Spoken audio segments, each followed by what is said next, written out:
ಪ್ರಾಮಾಣಿಕ ಸ್ನೇಹ. ಆನಾ ಮತ್ತು ಗ್ರೇಸ್ ಶಾಲೆಯಲ್ಲಿ ಅತ್ಯುತ್ತಮ ಗೆಳೆಯರಾಗಿದ್ದರು.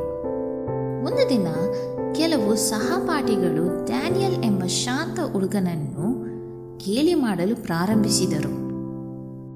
ಅವರು ಇತರರನ್ನು ನಗಿಸಲು ಸುಳ್ಳು ಹೇಳಿ ನಕ್ಕರು. ಗ್ರೇಸ್ ನಗುವಿನಲ್ಲಿ ಸೇರಿಕೊಂಡಳು.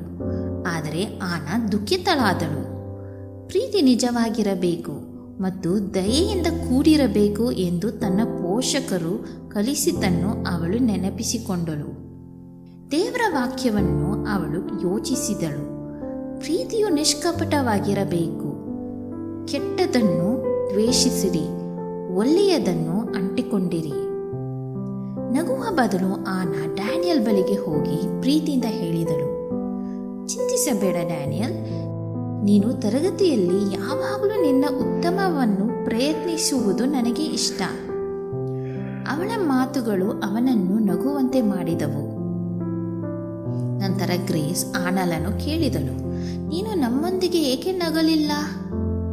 ಆನಾ ಉತ್ತರಿಸಿದಳು, ಏಕೆಂದರೆ ನಿಜವಾದ ಪ್ರೀತಿ ಇತರರನ್ನು ನೋಯಿಸುವುದಲ್ಲ, ಆದರೆ ದಯೆಗಾಗಿ ನಿಲ್ಲುವುದು ಒಳ್ಳೆಯದು.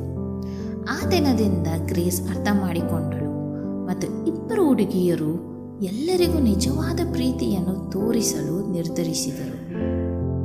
ನಿಮ್ಮ ಪ್ರೀತಿಯು ನಿಷ್ಕಪಟವಾಗಿರಲಿ. ಕೆಟ್ಟತನವನ್ನು ತಿರಸ್ಕರಿಸಿರಿ, ಒಳ್ಳೆಯದನ್ನು ಬಿಗಿಯಾಗಿ ಹಿಡಿದುಕೊಳ್ಳಿರಿ. ರೋಮನರಿಗೆ 12:9.